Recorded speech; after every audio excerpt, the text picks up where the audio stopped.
The CBS Radio Mystery Theater presents...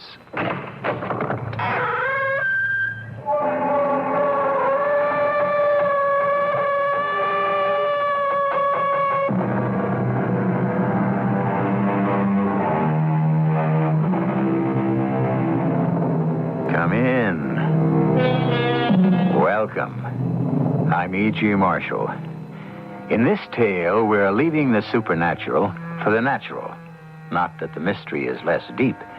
This is a story of human beings and the passions and desires that consume and drive them. A story that concerns one of the 7 deadly sins. In many ways, the most repulsive of them all. But which of them? That is the matter of our story. Let Detective Louis Stein mention only one of them.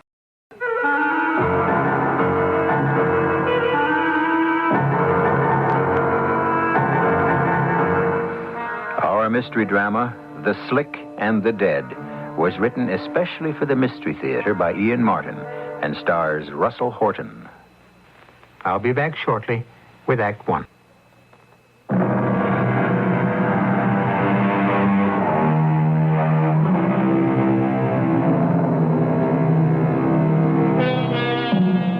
Of all the crimes on the police blotter, the most fascinating of all is the crime of homicide. Not alone because the killing of a fellow creature is the most final of all crimes, but because the reasons, the motives, the mysterious why of it are the most complex in all sins against society. For gain, for revenge, for jealousy, for 1,000 reasons, including just no plain reason at all, murder one deserves its ranking. In Candy Hart's case, all the basics of how, where, and even when are satisfactorily explained before our story even begins. What we are concerned with is why and who. Watch it, Detective Carbo. Let the boys get the basket out. Oh, sure, Lou. Good-looking chick. Yeah, before somebody wrung her neck. Yeah. What'd you get from the doctor? What you usually get from a doctor, double talk. She was strangled with her own pantyhose sometime in the wee hours of the night. Couldn't pin it any closer than that? He will after the autopsy, sometime early this morning. Well, what time did the maid say she found her? Around noon, when she was making up the rooms. Just walked in and found her, huh? Well, no, not quite. See, the clerk who let her in came on duty then. He wanted to know if she'd checked out. Why do you want to know that? Want to ask him yourself? He's in a room down the hall. Yeah. All right, nothing more to do here. She signed in as Ruth Sniffen. Sounds like a phony. Could be. Her address was phony. And when we checked her purse, we drew a blank. Too little there, if you ask me. Somebody ripped her off? No, money was there, and lipstick, compact gum, some keys, a pencil, and a couple of hair ribbons. Hair ribbons? Mm-hmm. Hair ribbons. So? Well, nothing. It's just a funny thing for a dame to be carting around. Why? She's got long hair. Yeah, that's right. Come to think of it, though, you might have a point. How come? Well, you take my kid, Debbie. She's got this long hair, too, you see, and she takes ballet. So? Did you get a good look at that one before they carried her around? Oh, sure. She was one looker. No, her legs, I mean. Did you notice how muscular they were? Yeah. You know, dancers use ribbons to tie back their hair. Maybe this will give us a lead on who she is. Isn't there anything in her bag? That's the whole point. Nothing. No letters, papers, no credit cards, Social Security, nothing. Tell you what, you go call Chorus Equity. That's the dancers' union. See if they got a Ruth Sniffen. I'll take this hotel clerk and see what he knows. What's his name again? You ready for this? Yeah? Cabot Lodge. What? How's that grab you? I wasn't ready for that. Lay odds you won't be ready for him either.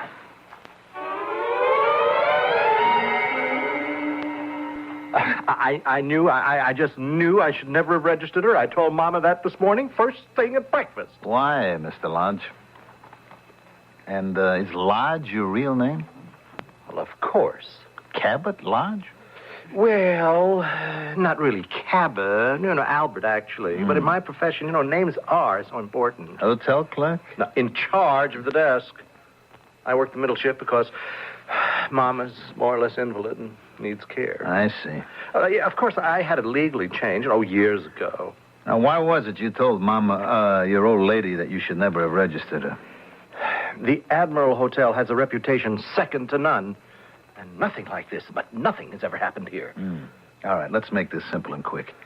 I saw the girl. She looked like a nice, clean kid to me. Why wouldn't you check her in? Well, look, I don't want to go into all the problems of running a hotel, but mainly because she had no baggage. She pay in advance? Well, yes. You asked for it because she had no luggage? No, actually, I see. If I could reconstruct the scene, Inspector, Detective. Yes, detective. You see, it was a little after 3. Now, I had taken over early. You see, I had just put my yogurt and my macrobiotic dinner, I'm dieting again at the moment, away in the fridge and taken over the desk. Oh, the day man is so messy. And I was just, tidying up things when this girl came in. Yes, ma'am. May I be of assistance? Could I have a single room, please? Do you have a reservation? No. Oh, and just how long would you desire the accommodation? Just for one night. Let's see. Oh, yes, we have a very nice room. 14B. How much is it? That would be $28, plus tax, of course. Nothing cheaper, less expensive? I'm afraid not. All right, that will be fine. Oh, splendid. The Hotel Admiral is delighted to welcome you as a guest. What was that for? To get a boy for your luggage. Oh, I don't need him. I haven't any bags. I just need a place to rest for a while and make some phone calls. No baggage? I'll pay in advance. May I register now? Why, of course. And in no sense did I mean to suggest that you, Oh, it's all right, Mr. Lodge, I see from the desk plate. Yes, that's correct. Now, here's the registration, and I hope we can make you comfortable for your short stay. I'm sure you can. I expect to be comfortable for some time to come. What's she mean by that crack? Well, I haven't the faintest. So she registered, and when you came to work today, she hadn't just spent a couple of hours, she was still here. Yes, and over her checkout time. When the maid couldn't get into her room? Oh, the maid could have entered immediately with her passkey, except for the protection of our guests, we have instituted an extra lock of the fall kind. You mean as well as the regular latch lock that closes automatically? Mm-hmm. There's another lock that you turn the knob to close from the inside. That's right. And it can only be opened or closed from the outside by key. So the maid reported both locks shut and called you because the room was supposed to be vacated. That right? Yes. Then what did you do? Well, I phoned the room. There was no answer, so then I became a little worried. I went up myself and used my key for the protection lock, and we went in and found her. Dead? Yes, poor little thing. On the floor. And the bed had been slept in, just as we saw it? I guess. Nothing was touched. Everything left as it was. All right. Just one more question. You seem to be a very sensitive man, Mr. Lodge. You have any idea why this girl took that room? Well, it could have been an assignation. Even in the best-ordered hotels. Even in the Admiral? Well, I shudder to admit it. Did you have any visitors? No, not that the hotel knows of. But of course, it's impossible to check. Did she make any outside calls? Yes, I prepared a list for you. Here they are. Good. How about incoming calls? No, we have no record of those. Excuse me? No, I'll take that. Detective Stein. Hey, Lou, I gotta hand it to you. I got a make on our DOA. Yeah, who? Her real name is Ruth Sniffen. Yeah, but it seems like Chorus Union here doesn't allow two dancers with the same name, right? So, there was this older dame named Ruth Sniffen at the same time our Ruth Sniffen joined Tony, do me a favor. I've had enough small talk to last me to my grave. Just get to the point. Yeah, okay. Our Ruth Sniffen is Candace Hart. Candace? Yeah, Candy Hart, dancer. She's now playing in What a World on Broadway. And I got an address for her, too. 1324 Christopher Street in the Village. And she has a roommate named Polly Pitcher. You want me to follow up? The Pitcher dame is home right now. All right, get Polly Pitcher down to the morgue for an identification, then meet me at the station. Maybe we're starting to move at last. And don't let that pitcher spill till I'm there to sop it all up.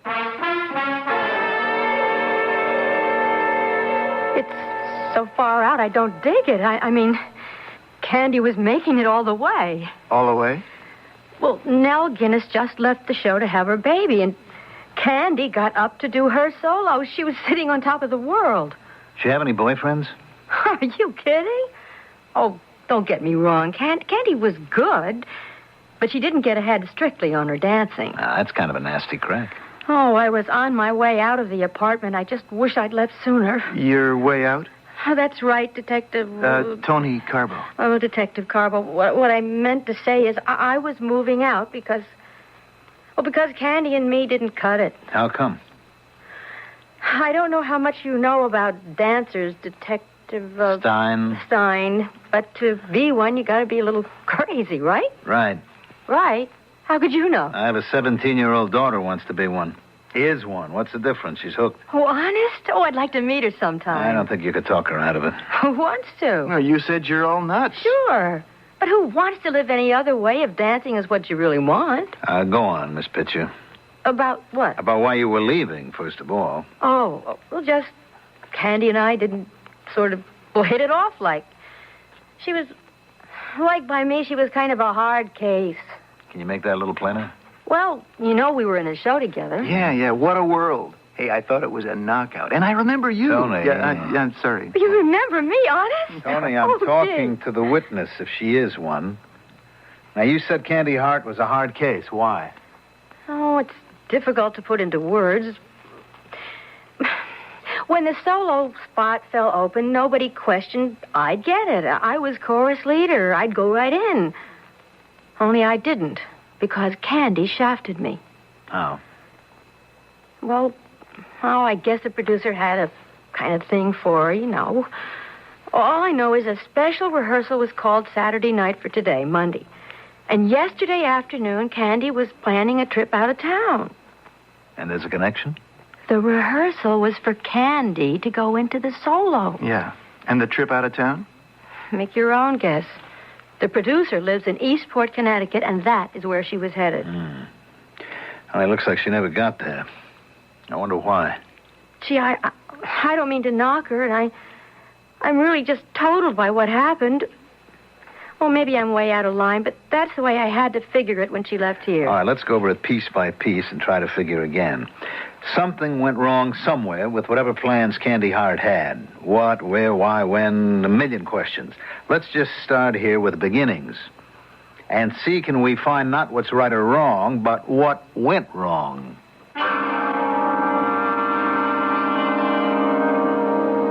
The classic pattern of the result of that dreaded word, murder. Inexcusable. The taking of another's life, for whatever motive. I once asked you to be judge and jury. That doesn't apply in this case. Here, you are the detective. Make your own decision who is responsible for the death of Candy Hart. I shall return shortly with Act 2.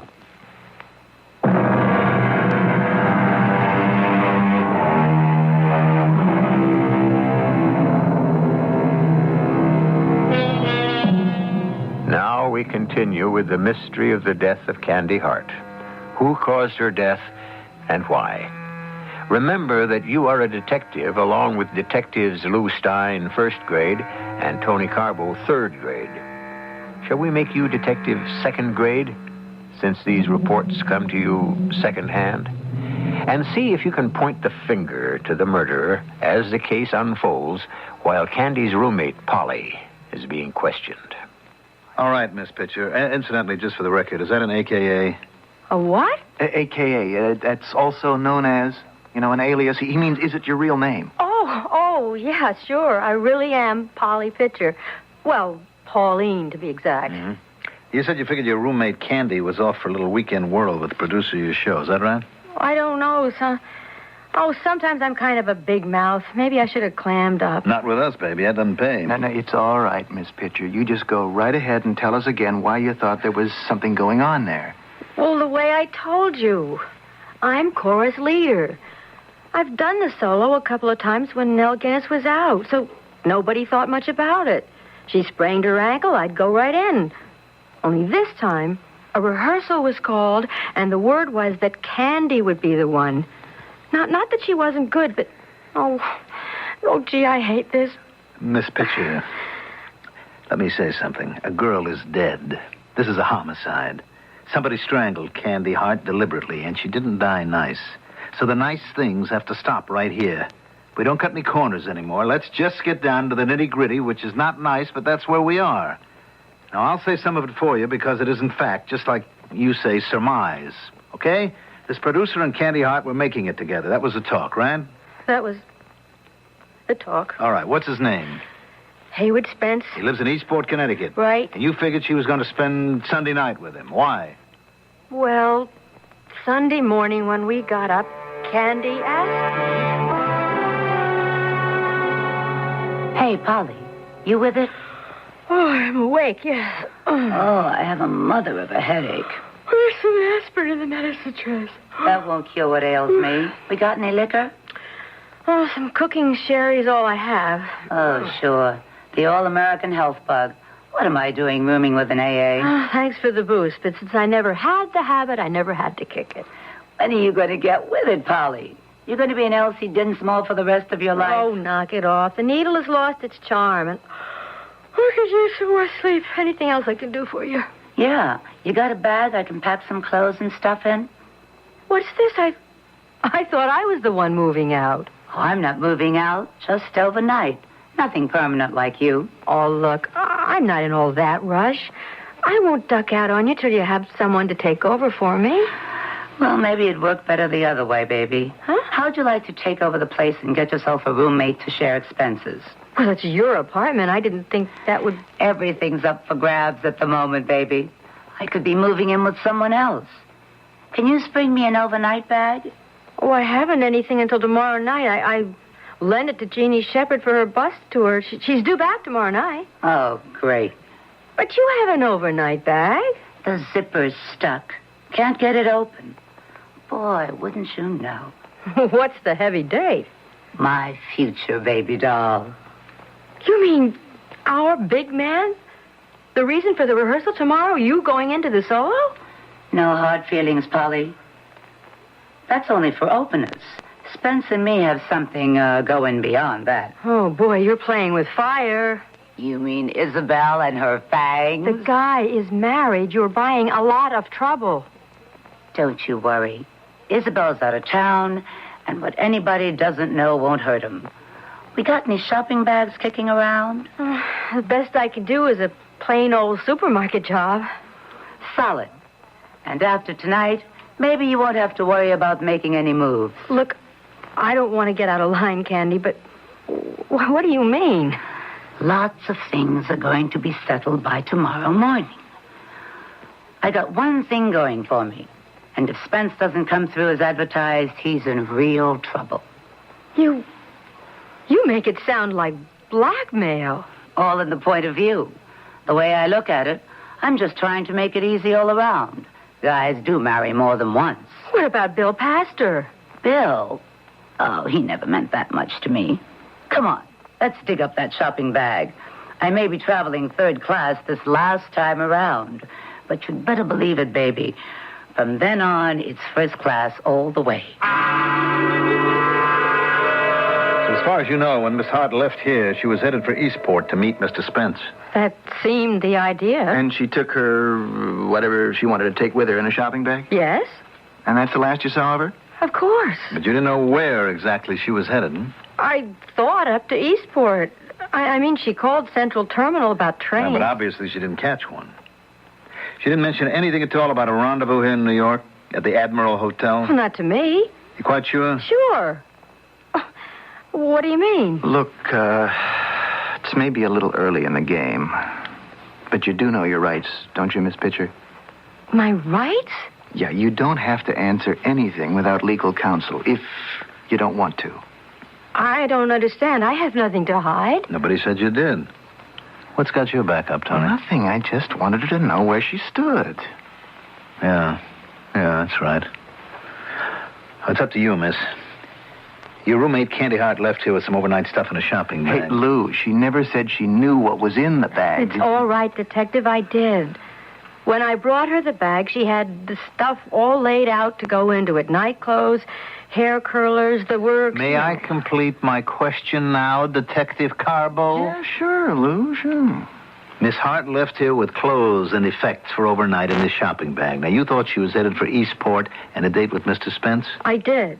Now, you had no way of knowing that she might be meeting him here at the Admiral Hotel instead. I've answered that already. No. But she did leave here with the shopping bag. Yes, the one I described. Okay, Miss Pitcher. Okay, I guess that's all for now. You wouldn't be planning to leave town suddenly, would you? Of course not. I'm under contract. Lou, Tonight... are you kidding? Polly, I mean, Miss Pitcher will be doing the solo from now on. I guess we always know where to find you every night in the week, except Sundays. I guess you do. Yeah. And anyway, we got your address, we got your phone number. It's a free world. How can a girl ask for secrets anymore? By me, outside of my work, all she'd have to do is ask anytime she wanted to. By me, anytime I want to, I'll ask. So long, fellows. Be seeing you. You might at that. I'll take the word for the deed. Just in case, you mind if I call sometime, like, outside business hours? Why not? Could be something new in a girl's life.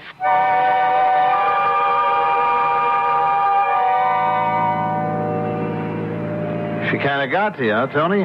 A little picture, dame? Okay, Lou. I put in my 8 to 4, 4 to 12, whatever tour I'm on, but off duty, my life is my own. Don't get uptight on me. I'm not sticking my nose in what you do off hours. But I do have to tell you to watch it. I could have fallen for that little dame a few years ago myself. That still doesn't mean she's leveling with us all the way. What are you talking about? Tony, the more time I spend on homicide, the less I pretend to understand. I've seen guys knocked off in an argument over a hockey game. Dames who stuck a knife in their own husband because they forgot to bring home the margarine. Candy Hart was doing Polly Pitcher out of a chance in the spotlight. Envy is as good a motive for murder as the next one. Lou, you don't seriously think I'll tell you what I seriously think. You better stop thinking about her as anything but a suspect. And we better get moving to clean this thing up. Now, we're splitting from here on in. You can have this bill passed to the boyfriend that was mentioned. I'll take the Spence guy who looks like he might just be the whole crate of apples. So let's get on the ball. Yes, Detective, whatever the name was. Stein. Oh, yes, that's right, Stein. I'm quite aware that Candy, Miss Hart, is dead. You know, I had to appear in front of the entire cast of the musical at rehearsal, break the news. Yeah, I know. That why you came to town, Mrs. Spence? I beg your pardon? Make the announcement, I mean? Sir, I am in town every weekday. I run an office here. Just because I have one hit doesn't mean I haven't other projects in work. Sure. Now, let's see. Rehearsal was called for 4, is that right? That is correct. And, we didn't know who the homicide was till around 3:30.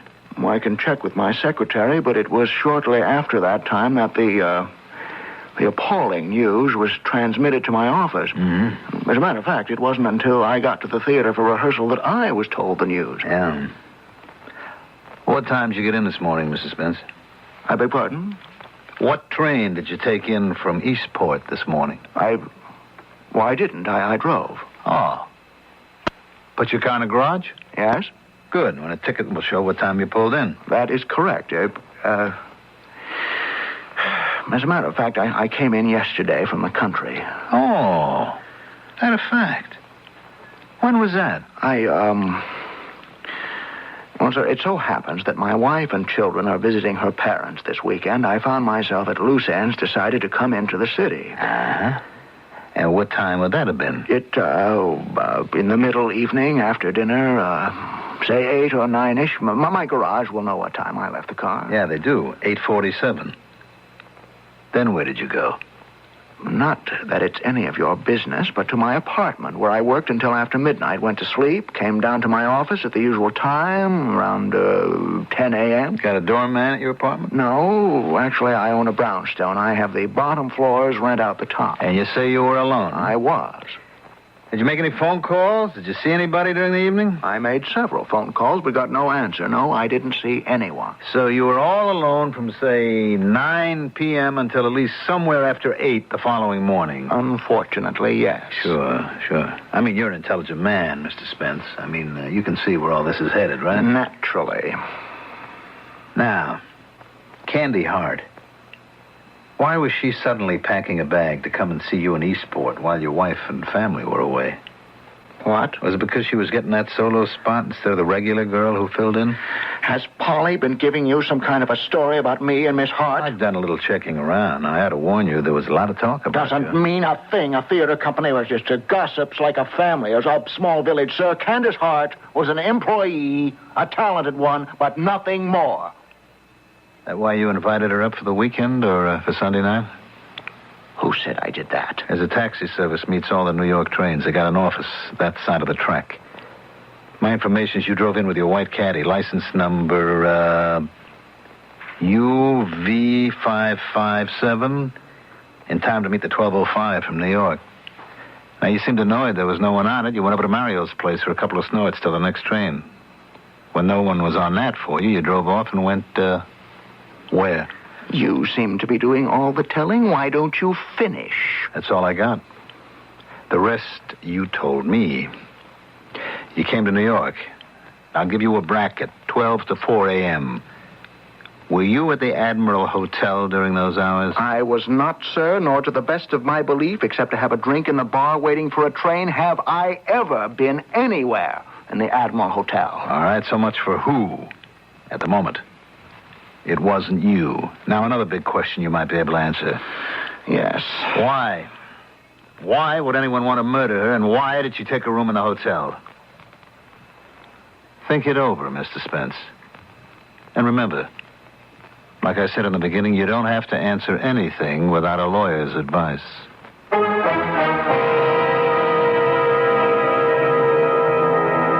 Where there is murder, there is most always motive. Not the casual hit and run of the mugger, the accident of panic, the mindless menace of a gun maliciously discharged into a crowd. Candy Hart's murder was motivated. By what? Jealousy? Fear of blackmail and a broken family life? Those are all we know so far. Either would be enough, but there are others still to consider when I return shortly with Act 3.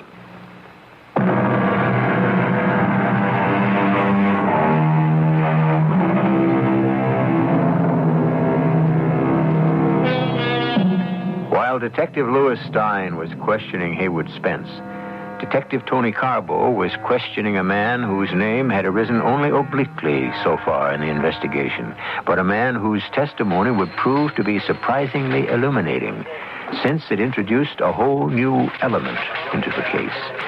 An enigmatic young man named Bill Pastor. I'm Detective Tony Carbo, Mr. Pastor. Come in. I'm sorry to drag you down to the precinct house. I couldn't locate you. Well, I was hauling the load. I just got in. Dispatcher gave me the message. What's the rap? There's no rap, just a couple of questions about a girl named Candy Hart. Oh, yeah. Yeah. You knew her? Yes. Yeah, I know her. Yeah. You know what's happened to her? I can read, can I? It's in the afternoon paper by now. Yeah.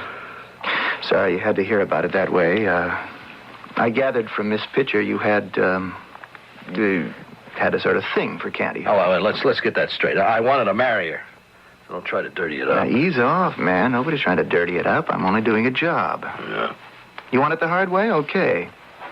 Where were you between 12 midnight last night and, say, 4 o'clock this morning?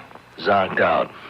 You want to make that clearer? I was sleeping. I had a haul freight out of here from Boston. 6 o'clock this morning, I just dead-headed back. Okay. You can check it out if you want. I already have. Not that it matters. When was the last time you were in touch with Candy Hart? I saw her a few days ago. She gave me my walking papers. Mm-hmm. How come? None of you... what's the difference anyway? Who fights City Hall? I wasn't good enough for her. Except when she needed me. You want to clear that up? Yeah. She called me last night. What time? Around 6. From where? I don't know. First off, I thought it was from out of town, from that Spencer's place. Yeah, what did you think of second off? Nothing, because I got the kiss off. You want it all flat-foot? You can have it, with my compliments. I still can't figure it. Yeah. Bill, it's Candy. Hey, how are you, baby? Where are you? Where? Never mind that for the moment. I need help. Well, what am I here for? You got it. It's pretty crazy, Bill. I just know who else to turn to. I like that. You wouldn't. I mean, whatever I say goes no further. You just have to ask. I'm asking. So you can bet it. Not on your life. Okay. Now, here's what I need to know. If someone has a sack full of dough in, like, small bills, kind of worn, could they be traced? No. Wait a minute, kid. What are you mixed up in? Bill, don't ask questions. Just give me answers. Well, how would I know? You know why? Oh, I know it's not like that with you anymore, but you do have, like, connections. Listen, where are you? Let me come up and talk to you. No, first answer me. Okay. The answer is, I don't know. I don't know where they came from. Do you? No, but I can guess, and they're not legal. Counterfeit? No. Lifted, stolen? Not exactly. How small denominations? 5s, 10s, 20s, a few hundreds. Not new. Well, what do you want me to say, Candy? I've been up the river. I don't want to buy it again. It could be okay, but if it was me, I wouldn't try to pass it. What would you do with it? Broker it, fence it. Those boys know how to spread it. What would that cost me? How much you got? Never mind that right now. Let's say it was 100,000. Oh, well, with no connections, you'd be lucky to keep maybe 25%. And if I had connections like you? Candy, even if I had it, I wouldn't touch it. Now, you listen to me. Wherever you got the stake, forget it. If it's the wrong side of the law, it is worth nothing. Turn it in. Now, look, you want me to help? Tell me where you are, and I'll come up and we'll work it out. Forget it, Bill. I never had money like this in my life, and I'm hanging on to it come hell or high water. Candy, honey, believe me, you're making a mistake. Candy. Oh, how can you be so crazy and stubborn?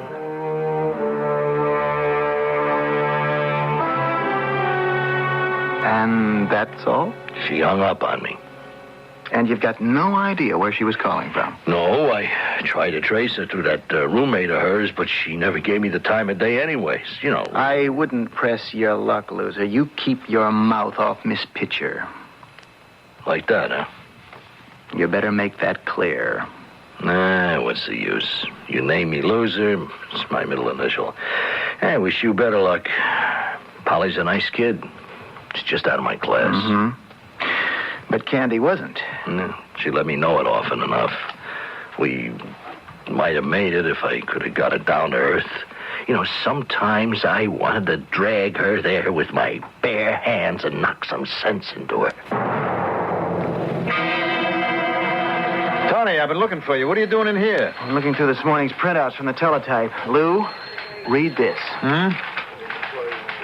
Franz, the scribe Gottschalk, convicted counterfeiter and forger of oil paintings, booked today as the perpetrator of the recent theft of the famous Whistler from the Flaxenheim Museum. Yeah, he was picked up while trying to extort extra ransom money for the Whistler canvas after Rudolf Schneer, the curator of the museum, had already paid the first demand for $100,000. Well, I still don't see... No, hold it.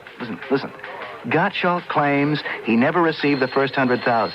That the shopping bag supposed to contain the money had been switched for one resembling it, containing articles of women's clothing, a hair curling machine, and a tape recorder.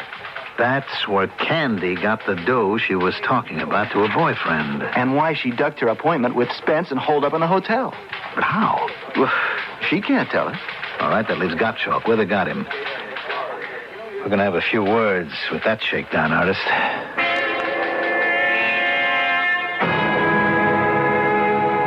Supposing we just go over it again, Franz, and this time let's do a little singing. But I've told you it's the truth. I want to know how that girl got the money. Franz Gottschalk, whatever your name is. I like better just Frank. I'm an American citizen. Yeah, you were while you stayed out of the clink. I still am, even if I cannot vote. Frank, if you don't come clean with me, there are a lot of things you're not going to be able to do for a long, long time. This isn't just an extortion rap anymore. It's maybe the big M. I have nothing to do with murder. Okay, convince me. Play fair with me. I'll give you all the breaks I can.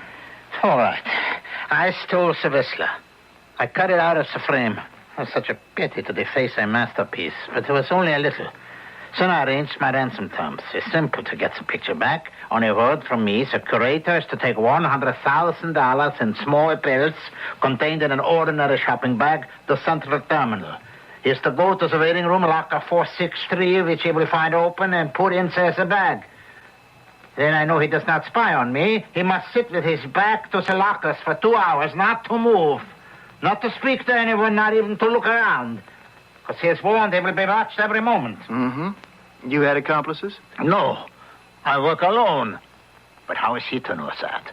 So I wait at the station. I see him come in. He's a small man, not so steady on his feet, you know. All of a sudden, from another direction comes this girl running and bumps into him.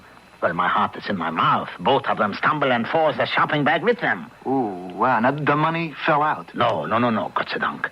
I see them get to their feet. They are talking, but I cannot hear anything except all of a sudden the girl cries out, "Get out of here before I call the police." Oh, I bet that gave you the heaves. Well, my heart stopped, but he calmed her down somehow, handed her her bag, and brought the shopping bag to the box, put it in, and then he went and sat.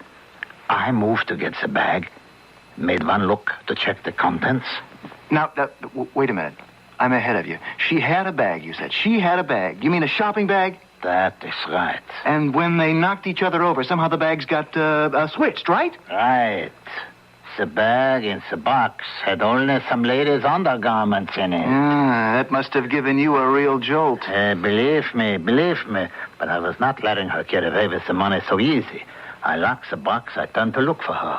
And you followed her to the hotel where she checked in, bided your time, then went up to her room, got in by some gig or other, took your money, stopping only long enough to strangle her so she couldn't be witness against you. No, Why I did not. You return to the locker where the police picked you up? I had lost her. I rushed around. I couldn't find her. I thought perhaps in the other bag, in her bag, I could find an address, some name, to know who she was. Please, you must believe me. I am not a murderer. I did not kill her. Please give me a chance. The odds are better than you deserve. There are 3 others who had just as good motives as you. Now, all I've got to do is figure out which one of you 4 it was. Now, if... Hey, wait a minute. My odds are wrong. Now, you know something, Frank? There's only one person who could have murdered Candy Hart. Just as a matter of interest, and for the fun of it, are you, as the audience so often is, way ahead of our detectives and our story? Could you name the murderer and his or her motive now? Have you perhaps even known from the beginning? Or would you like now, before we complete our story, to pick your own candidates? Now, for those of you who feel you know or have guessed, here is the solution. I don't know what possessed me to do it, except that, well, I can't expect you to understand. But my vacation was coming up next Monday, and as usual, I just had no money. To be able to travel, to see the world, instead of being chained all day listening to Mama's whimperings and complainings. And then suddenly this blessed chance. No, I should say this terrible temptation. When the girl came in with the bag full of money. Yes. She was dusty as if she had fallen and all disheveled, and she was just definitely not a candidate for the Admiral Hotel. Well, I was thinking of telling her that we were all filled up when she put down her bag to register, and oh, Lord help me, it tipped over, and the newspaper covering it at the top slipped aside, and I saw it was full of money. So you let her in? Yes. And later that night, you went up and used your pass key to get into her room. Well, she woke up and recognized me, then turned on the light. I offered to share, but she was impossible. She said she would scream her head off if I didn't get out. For the first time in my life, perhaps, I lost my head. I snatched at anything to gag her, and somehow it was around her throat. And then before I knew it, she was dead. Well, I had nothing to lose. I took the money. I thought I could get away with it. I knew that money was stolen, but somehow, I don't understand. Somehow, you guessed. And the worst thing of all, I just don't know how we're going to break the news to Mama. I'm not sure I understand all the way myself, Tony. How did you pick it? Well, first off, I couldn't see our desk clerk lodge ever letting anyone into the hotel without baggage, a woman especially. And second, once we knew the money was involved, I figured that let Spence and Pastor out of the picture. And little Polly, you never figured was in it at all. You said it. Now, as for Gottschalk, if he killed Candy and took the money, why try a second holdup? But most of all, it's my total recall. Like how? You notice those special protection locks at the hotel? Mm-hmm. The regular fault type. Right. Protection for the guests from the inside. But the only way to close that special lock from the outside was to have a key. And the only person who had that key was the hotel clerk. Elementary, my dear Detective Stein. Now, what am I supposed to say? Amazing? You didn't think I didn't twig that right from the beginning? It's just that I couldn't figure that mama's boy having any reason for... Well, I guess we're never too old to learn, huh?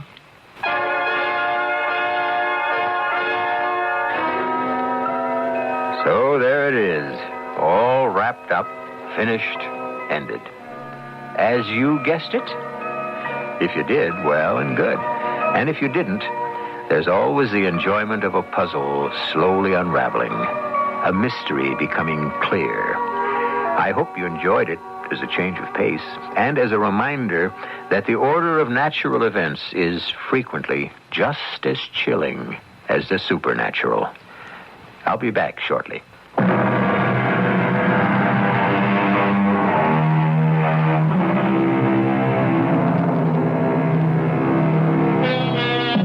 Just to pick up a few loose ends, the extortion money was, of course, returned. And while Mrs. Lodge temporarily went into incredible shock, she eventually, in spite of her infirmities, imagined or otherwise, lived out her years quite happily. Her son received a life sentence, but in a strange way made his own adjustment to imprisonment, which he finds has many things in common with the hotel business. And Detective Tony Carbo is married to guess who? Our cast included Russell Horton, Rosemary Rice, Mandel Kramer, Josephine Premise, and Earl Hammond. The entire production was under the direction of Hyman Brown. This is E.G. Marshall inviting you to return to our Mystery Theater for another adventure in the macabre. Until next time, pleasant dreams.